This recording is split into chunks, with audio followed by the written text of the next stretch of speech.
Hello dear students and parents. Bright future education ग्रुपच्या YouTube चॅनलमध्ये मी doctor Sagar Jadhav तुमचे खूप स्वागत करतो. विद्यार्थी मित्रांनो, एमसीसी ची काउन्सिलिंग लवकरच स्टार्ट होणार आहे. 5 तारखेपासून एमसीसी ची काउन्सिलिंग स्टार्ट होणार.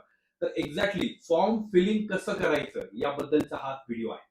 हा व्हिडिओ प्रॉपर डेमो बनवलेला आहे, त्याला तुम्ही शेवटपर्यंत बघा.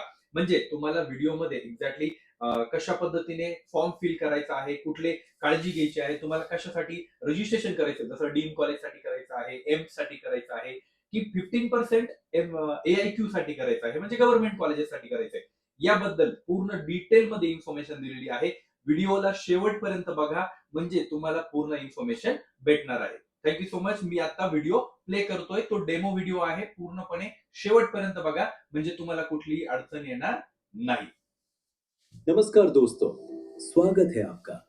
अगर आपने इस वर्ष नीट यूजी क्वालिफाई किया है और एमसीसी काउंसलिंग के माध्यम से एमबीबीएस, बीडीएस और बीएससी नर्सिंग में एडमिशन लेना चाहते हैं, तो यह वीडियो आपके लिए है। इस वीडियो में हम ऑफिशियल एमसीसी पोर्टल पर बिल्कुल शुरुआत से लेकर आखिर तक पूरा रजिस्ट्रेशन प्रोसेस लाइव करके दिखाएंगे। यानी वेबसाइट कैसे खोलनी है, रजिस्ट्रेशन कैसे करना है, लॉगिन से लेकर पर्सनल डिटेल्स भरने, महत्वपूर्ण दस्तावेज अपलोड करने, फीस का भुगतान करने और अंत में चॉइस फिलिंग व चॉइस लॉकिंग तक हर स्टेप आपको स्क्रीन पर लाइव डेमो के साथ विस्तार से समझाया जाएगा। इसके बाद आपकी मेरिट के आधार पर सीट अलॉटमेंट की पूरी प्रोसेस भी इजी वे में समझाया जाएगा। इस वीडियो को अंत तक देखने के बाद आप बिना किसी की मदद के अपना एमसीसी काउंसलिंग फॉर्म आसानी से भर पाएंगे। एमसीसी काउंसलिंग की ऑफिशियल वेबसाइट खोलने से पहले इन महत्वपूर्ण बातों का जरूर ध्यान रखें। काउंसलिंग फॉर्म भरते समय वही मोबाइल नंबर और ईमेल आईडी इस्तेमाल करें जो आपने नीट एग्जाम के समय रजिस्टर की थी। अपना एमसीसी काउंसलिंग फॉर्म हमेशा स्वयं भरें। किसी दलाल, थर्ड पार्टी या साइबर कैफे पर निर्भर न रहें, ताकि आपकी जानकारी पूरी तरह सुरक्षित रहे और किसी भी गलती से बचा जा सके। फॉर्म में मांगी गई हर जानकारी अपने सभी मूल दस्तावेजों के अनुसार ध्यानपूर्वक और सही सही भरें। छोटी सी गलती भी आगे चलकर परेशानी का कारण बन सकती है। हमेशा केवल एमसीसी की ऑफिशियल वेबसाइट ही खोलें। वेबसाइट में दिखाई देने वाले किसी एडवर्टाइजमेंट या किसी दूसरी वेबसाइट पर क्लिक करने से बचें, ताकि आप किसी फर्जी वेबसाइट का शिकार न हो। सबसे पहले अपने मोबाइल या लैपटॉप में कोई भी ब्राउजर ओपन कीजिए। अब एड्रेस बार में टाइप कीजिए mcc.nic.in और एंटर दबाइए। अब आपके सामने एमसीसी का होम पेज खुल चुका है। ऊपर आपको अलग-अलग काउंसलिंग कैटेगरीज दिखाई देंगी। क्योंकि हमें नीट यूजी के माध्यम से एमबीबीएस, बीडीएस और बीएससी नर्सिंग में एडमिशन लेना है, इसलिए हमें यूजी मेडिकल वाले विकल्प पर क्लिक करना है।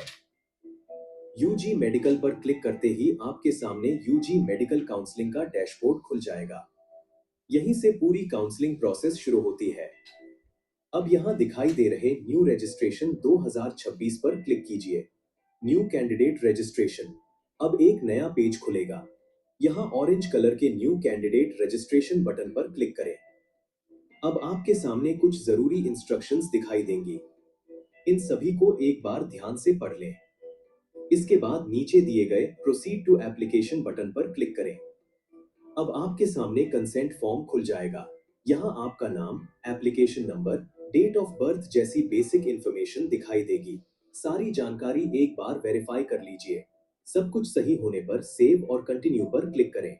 अब रजिस्ट्रेशन का सबसे महत्वपूर्ण भाग शुरू होता है। सबसे पहले आपको अपना हाई सिक्योरिटी पासवर्ड बनाना होगा। पासवर्ड ऐसा रखें जिसमें capital letter, small letter, number और स्पेशल कैरेक्टर शामिल हो। यही पासवर्ड आगे लॉगिन और चॉइस लॉकिंग के समय काम आएगा। अब सिक्योरिटी पिन भरें और सबमिट पर क्लिक करें। इसके बाद आपके रजिस्टर्ड मोबाइल नंबर या ईमेल पर एक ओटीपी आएगा। ओटीपी दर्ज करके वेरीफाई कर दीजिए। अब आपकी बची हुई जानकारी भरनी है, जैसे category, nationality, religion, bank account details आदि। हर जानकारी ध्यान से भरें, क्योंकि आगे यही विवरण आपके डॉक्यूमेंट से मैच किए जाएंगे। सारी जानकारी भरने के बाद सेव और कंटिन्यू पर क्लिक करें। अब आपका कैंडिडेट डैशबोर्ड खुल जाएगा। यहीं आपको अलग-अलग फॉर्म्स दिखाई देंगे, जैसे application form, qualification details, apply for section, contact details, bank details, preview और फी पेमेंट। अब सबसे पहले एप्लीकेशन फॉर्म पर क्लिक करते हैं। यहाँ कुछ जानकारियां पहले से भरी होंगी। ध्यान रखें, जेंडर और नेशनैलिटी जैसी कुछ जानकारी बदली नहीं जा सकती। आपकी नेशनैलिटी और कैटेगरी के अनुसार आपकी फीस निर्भर करेगी। इसके बाद अपनी कैटेगरी यानी जनरल, ओबीसी, एसटी, एससी और पीडब्ल्यूबीडी अर्थात दिव्यांगता संबंधी जानकारी सेलेक्ट करें। यदि आप एएफएमसी यानी आर्म्ड फोर्सेस मेडिकल कॉलेज के लिए आवेदन करना चाहते हैं, तो संबंधित विकल्प चुनें। अगर आपके माता-पिता सेना से सेवानिवृत्त हैं, तो वह जानकारी भी सही विकल्प के साथ भरें। अब रिफंड के लिए अपना बैंक अकाउंट ध्यानपूर्वक दर्ज करें। अब क्वालिफिकेशन डिटेल्स भरनी है। यहाँ आपको अपनी 12th से संबंधित जानकारी दर्ज करनी होगी, जैसे board state school, passing year, roll number और सब्जेक्ट वाइज मार्क्स।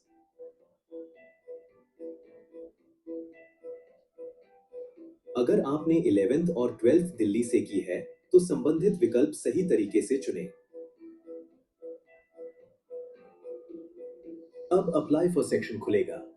यहाँ आप तय करेंगे कि किन-किन काउंसलिंग कैटेगरीज में भाग लेना चाहते हैं। अगर आप डीम्ड यूनिवर्सिटीज के लिए आवेदन कर रहे हैं, तो पहले उनकी फीस स्ट्रक्चर अच्छी तरह समझ लें। अब अपना पूरा करस्पॉन्डेंस एड्रेस और परमानेंट एड्रेस भरें। मोबाइल नंबर और ईमेल आईडी सही रखें, क्योंकि आगे आने वाले सभी ओटीपी और जरूरी सूचनाएं इन्हीं पर प्राप्त होंगी।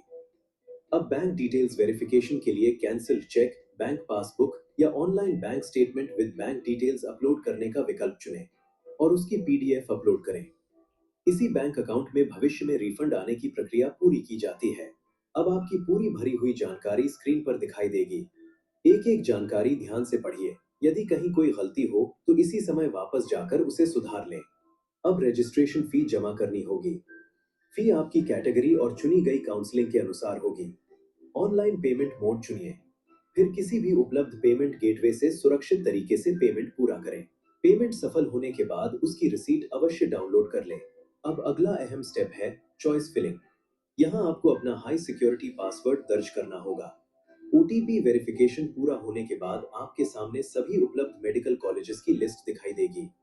अब अपनी पसंद के अनुसार कॉलेजेस को सिलेक्ट करना शुरू करें। सिलेक्टेड कॉलेजेस दाईं ओर दिखाई देंगे।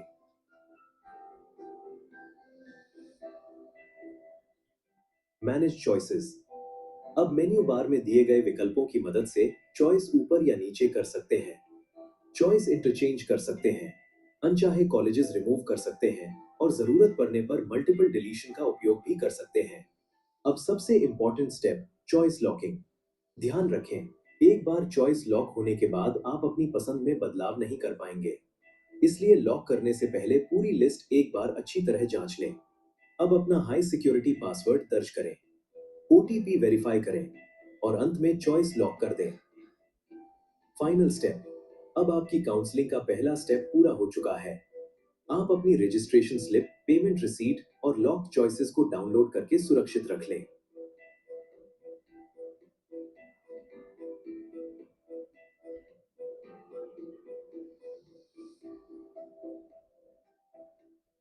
ध्यान रहे, पूरा फॉर्म एक ही बार में भरना जरूरी नहीं है।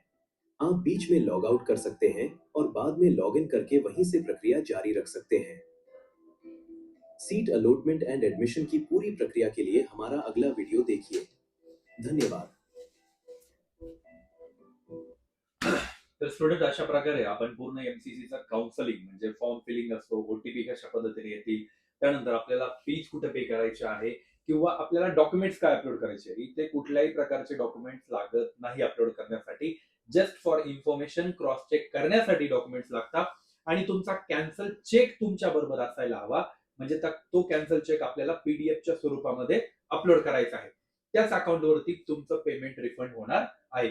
युजली आतापर्यंत जो रूल होता म्हणजे जे विद्यार्थी ज्या अकाउंटवरतून पेमेंट करतायत त्याच अकाउंटवरती पेमेंट रिटर्न येत होतं. पण या टायमाला त्यांनी एक नवीन ऑप्शन टाकलेला आहे. म्हणजे तुम्ही तुमचं हे आहे चेकबुक आहे, चेक कॅन्सल चेक तुम्ही अपलोड करायचा आहे.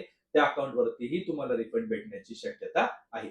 विद्यार्थी मित्रांनो, जर एमसीसी साठी तुम्ही रजिस्ट्रेशन करत असाल, AIQ 15% डीम्ड एम्स यासाठी जर रजिस्टर करत असाल तर नक्की हा व्हिडिओ पूर्णपणे तुम्ही बघितलेला आहे. तुम्हाला इन्फॉर्मेशन भेटलेली आहे. काहीही जरी अडचण आली तर नक्की कॉन्टॅक्ट करा. ब्राईट फ्युचरचे रजिस्टर्ड कॅन्डिडेट आहेत, त्यांचा फॉर्म ब्राईट फ्युचर स्वतः फिल करणार आहे. त्यांनी कुठलीही चिंता करायची गरज नाहीये. त्यांनी जस्ट टाइम वरती ओटीपी द्या, एवढंच एक रिक्वेस्ट आहे. Thank you so much.